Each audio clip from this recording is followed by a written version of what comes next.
Assalamualaikum warahmatullahi wabarakatuh. Halo adik, jumpa lagi dengan Kak dalam video pembelajaran matematika. Kali ini Kak akan membahas suatu materi yang sangat dasar sekali, ya. Bisa di SMP dipelajari, di SD juga ya. Nah, materinya adalah tentang bilangan bulat.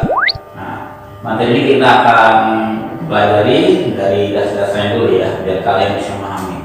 Nah, jangan lupa adik selalu untuk mengikuti video pembelajaran dari Kak dan jangan lupa subscribe, like, and share, dan informasikan ke teman-temannya, sahabat-sahabatnya di sekolah dan lainnya ya, biar channel ini bisa terus ada buat kalian. Oke, kita langsung masuk ke materi. Ya, bilangan bulat itu pengertiannya kita secara sederhana saja ya. Bilangan bulat itu adalah bilangan yang utuh ya. Apa itu utuh? Artinya bilangan itu tidak menggunakan koma ya, tidak berbentuk pecahan ya, tidak berbentuk desimal, artinya utuh. Nah, dalam kehidupan kita itu sering bertemu dengan angka-angka itu. Seperti apa yang ada di gadget kita itu biasanya ada angka 1, 2, 3 dan seterusnya ya kan ya. Ada juga misalkan di kalender itu ada angka-angka kan ya, tanpa koma lah. Kemudian ada di jam ya. Nah, itu contoh-contohnya dalam keseharian kita yang disebutnya bilangan bulat. Nah, ada di bilangan bulat itu ada tiga ya, ada tiga jenis. Ada yang disebutnya bilangan nol ya, bilangan positif dan bilangan negatif. Biar lebih jelasnya perhatikan ini garis bilangan berikut ini. Nah, dengan garis bilangan nanti kakak bisa menjelaskan. Nah, di tengah-tengah ini disebutnya adalah bilangan nol ya. Dan di sebelah kanan ini adalah bilangan positif ya. Yang di sebelah kiri adalah bilangan negatif. Nah, kakak akan jelaskan kenapa namanya bilangan nol. Bilangan itu artinya netral ya. Dia tidak bernilai positif maupun tidak bernilai negatif. Nol, kosong atau netral ya, jadi tidak kemana-mana, di tengah-tengah posisinya. Kemudian bilangan positif. Bilangan positif itu ada di sebelah kanan dari nol ya. Kenapa dinamakan positif? Karena bilangan positif itu selalu lebih ya, atau di atas nol ya. Dia selalu lebih atau di atas nol, tidak kurang dari nol. Makanya kalau ada perhitungan 0 ditambah 4 misalkan ya, 0 ditambah 4, 0 itu artinya tidak ada kan ya, kosongnya, maka tinggal hanya tambah 4. Nah, tambahnya inilah yang disebut lambang positif, yang disebutnya plus ya, plus 4 seperti itu. Nah, tapi dalam tulisannya plus itu tidak perlu ditulis karena semua orang sudah tahu bahwa angka hanya tanpa tanda plus itu berarti positif. Ya, jadi cukup ditulis dengan angka saja berarti bahwa bilangan itu adalah positif. Nah, sedangkan yang bilangan negatif itu adalah bilangan yang kurang atau di bawah 0 ya. Kurang atau di bawah 0. Kalau kita hitung 0 dikurang 5. Ya, 0 tidak ada, maka tinggal kurang 5. Nah, kurang itu adalah simbol atau tanda dari bilangan negatif, jadi disebutnya min atau minus ya, tulisnya minus 5. Nah, biar membedakan positif dan negatif, makanya kalau tanda negatif ditulis minus, ada tanda minusnya ya, seperti itu. Dan seterusnya seperti itu, ada bilangan positif, bilangan nol, bilangan negatif ya. Oke, itu dasarnya dulu tentang pengertian dari bilangan bulat. Sekarang kita akan melanjutkan sifatnya. Nah, bilangan bulat kalau semakin ke kanan itu akan semakin besar nilainya. Sedangkan kalau bilangan bulat semakin ke kiri itu semakin kecil. Perhatikan, ini 0 ya. Kemudian 1, 2, 3 dan seterusnya ya. Itu kesana semakin besar. Tapi kalau yang sebelah sini negatif 1, negatif 2, negatif 3 dan seterusnya, walaupun angkanya semakin besar tapi nilainya semakin kecil ya.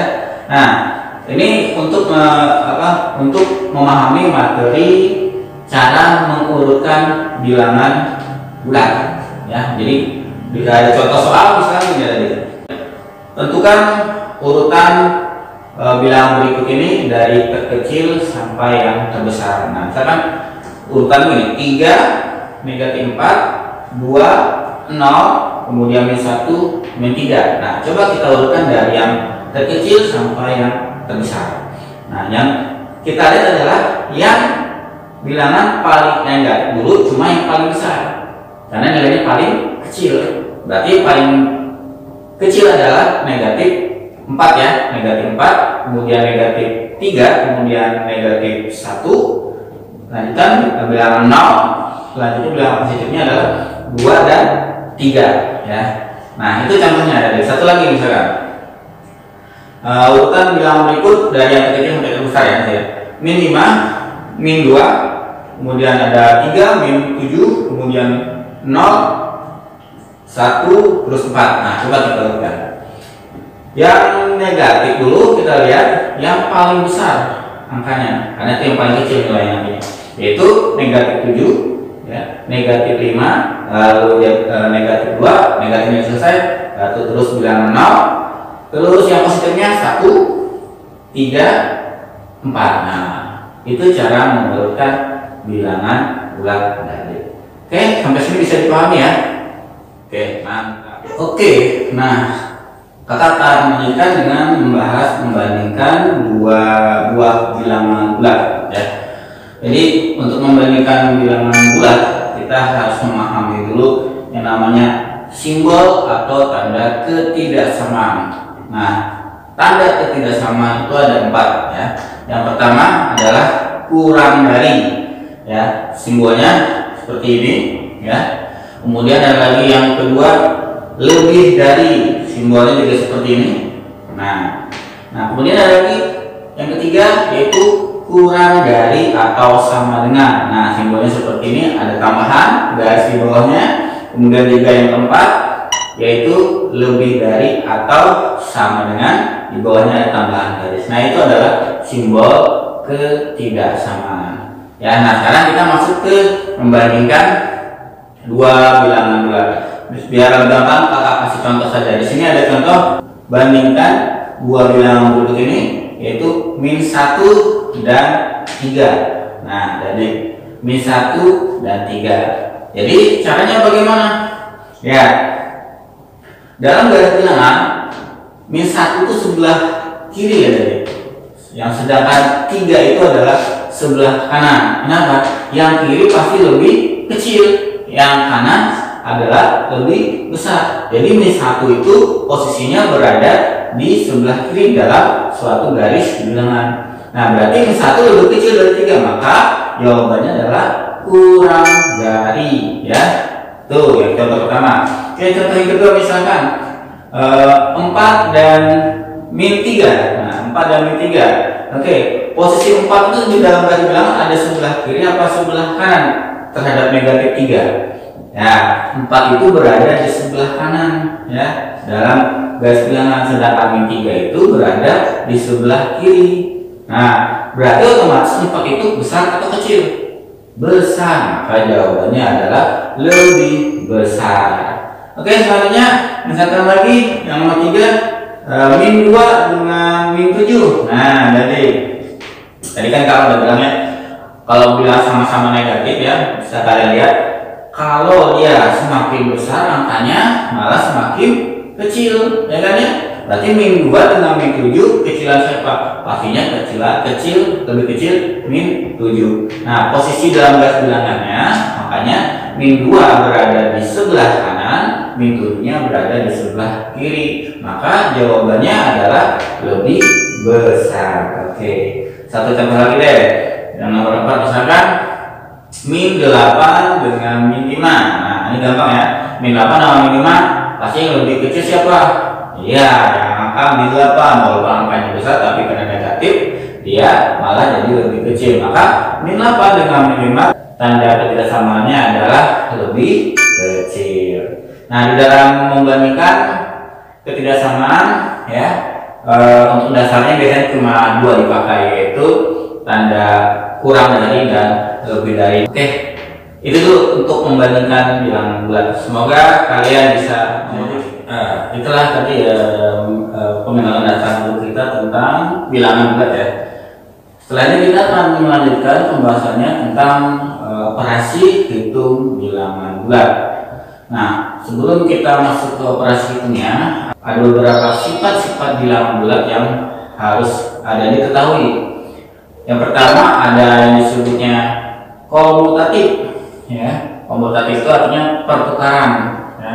Pertukaran yang hanya berlaku untuk penjumlahan dan perkalian saja, ya. Misalkan jadi A ditambah B itu kalau ditukar tempatnya sama dengan B tambah A itu hasilnya sama, ya. Misalkan 3 ditambah 4 tukar tempatnya 3 sama 4 nya 4 tambah 3 hasilnya sama enggak? Sama, 7. Nah itu disebutnya pertukaran, jadi sama-sama 7 hasilnya. Jadi walaupun posisinya dipindah ditukar gitu ya, itu hasilnya akan tetap sama. Nah kalau pengurangan tidak bisa, jadi misalkan 5 dikurang 3 tukar tempatnya, jadi 3 dikurang 5 hasilnya berbeda. Ya 5 kurang 3 itu 2, sedangkan 3 dikurang 5 itu hasilnya adalah negatif 2. Yang satu hasilnya positif, yang satu lagi hasilnya negatif, itu berbeda. Ya walaupun angkanya sama tapi besar nilainya berbeda. Itu kalau pengurangan, ya, jadi tidak bisa menggunakan sifat komutatif. Kalau perkalian bisa, misalkan 2 kali 3 tukar tempatnya, 3 kali 2 hasilnya sama, hasilnya pasti sama karena 6 sama 6, ya. Kalau pembagian juga bisa, 4 bagi 2 ditukar tempatnya, 2 bagi 4 beda hasilnya. Yang satu jadi bilangan bulat, yang satu lagi bilangan pecahan, ya. Jadi nggak bisa. Jadi yang pertama itu tentang komutatif. Yang kedua adalah asosiatif atau disebut juga pengelompokan. Nah kalau pengelompokan itu artinya apa? Beberapa bilangan yang lebih dari 2, ya, yang dihitung lebih dari 2 itu dikelompokkan. Jadi bentuknya seperti ini: A ditambah dalam kurung B plus C. Nah yang dikurung B plus C, kemudian tukar kurungannya sama dengan A dalam kurung A tambah B dalam kurung, ya, A tambah B plus C. Nah kurungannya atau pengelompokannya berbeda, tapi hasilnya sama, ya, hasilnya sama seperti itu. Posisinya jangan ditukar, tidak berubah. A B C sama dengan A B C, cuma pengelompokannya atau dalam kurungnya yang ditukar. Nah dalam pengurangan juga bisa, ya. Dalam perkalian bisa, ya, menggunakan asosiatif. A kali dalam kurung B kali C sama dengan dalam kurung A kali B dikali C. Nah ini sama hasilnya kalau dihitung. Nah contohnya seperti ini. Misalkan penjumlahan dulu, ya. 2 ditambah dalam kurung 3 plus 4. Nah kemudian sama dengan dalam kurung 2 plus 3 plus 4. Nah yang dihitung dalam kurung dulu, ya. 2 ditambah 7, ya. 2 tambah 7 sama dengan 9. Nah kemudian 2 yang sebelahnya 2 tambah 3 5, ya, 5 tambah 4 9 juga hasilnya. Jadi hasilnya sama. Nah itu kalau dalam penjumlahan. Dalam perkalian pun sama, adik-adik, ya. Misalkan contohnya kita pakai 2 kali dalam kurung 3 kali 4, ya. Jumlahnya berarti pengelompokannya atau pengurungannya berbeda. Dalam kurung 2 kali 3 di luar kurungannya dikali 4, ya. Maka 2 dikali 3 kali 4 berarti 12, ya. 2 kali 12 berarti 24. Nah sedangkan di sebelahnya 2 kali 3 6, 6 kali 4 24 juga. Nah hasilnya sama-sama 24. Nah itu dalam perkalian bisa menggunakan komutatif, asosiatif, ya. Dalam pembagian tidak bisa, jadi nanti hasilnya malah satu bilangan bulat dan satu lagi bilangan pecahan. Nah itu untuk sifat asosiatif. Ada yang ketiga sifatnya itu distributif atau penyebaran. Bentuknya seperti ini: A kali dalam kurung B plus C, ya, sama dengan, nah disebar A kali B dalam kurung plus A kali C. Nah itu terhadap penjumlahan. Dan terhadap pengurangan juga bisa. A kali dalam kurung B kurang C sama dengan A kali B B kurung ya dikurang A kali C. Nah, ini bentuknya distributif ya. Nanti kebalikan distributif juga bisa. Jadi dari bentuk A kali B ditambah A kali C itu sama dengan A kali B plus C. Nah, itu kebalikannya. Nanti di contoh soal akan lebih jelas. Nah, itu bentuk distributif. Oke, tadi udah sifat komutatif ya, sifat asosiatif, sifat distributif. Terus ada lagi sifat identitas. Ada nih. Nah, identitasnya seperti ini. Untuk penjumlahan ya. Identitas adalah apabila dihitung itu dia kembali ke angka itu sendiri atau kebilangan itu sendiri. Contohnya 1 tambah 0 berapa? 1, kembali ke 1 itu sendiri. 2 tambah 0 tetap 2. 9 tambah 0 tetap 9. Nah, dalam penjumlahan 0 itu merupakan sifat identitas ya. 0 merupakan sifat identitas pada penjumlahan ya. Tapi kalau dalam pengurangan tidak bisa ya. Kalau dalam perkalian yang masukkan bilangan itu sendiri misalkan ini 8 dikali 1 hasilnya jadi 8 lagi ya. Misalkan 10 dikali 1 hasilnya tetap 10. Kemudian misalkan 15 kali 1 sama dengan 15. Artinya dalam perkalian sifat identitasnya adalah bilangan 1 ya. Jadi apapun dikali dengan 1 akan kembali ke bilangan itu sendiri. Jadi sifat identitas ada 2 ya.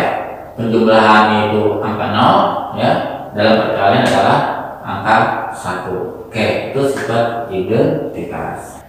Oke, untuk sifat bilangan itu. Nah, nanti kita langsung pada operasi hitung penjumlahan, pengurangan, perkalian dan pembagian bilangan serta operasi campuran. Jadi simak terus video dari Karwan.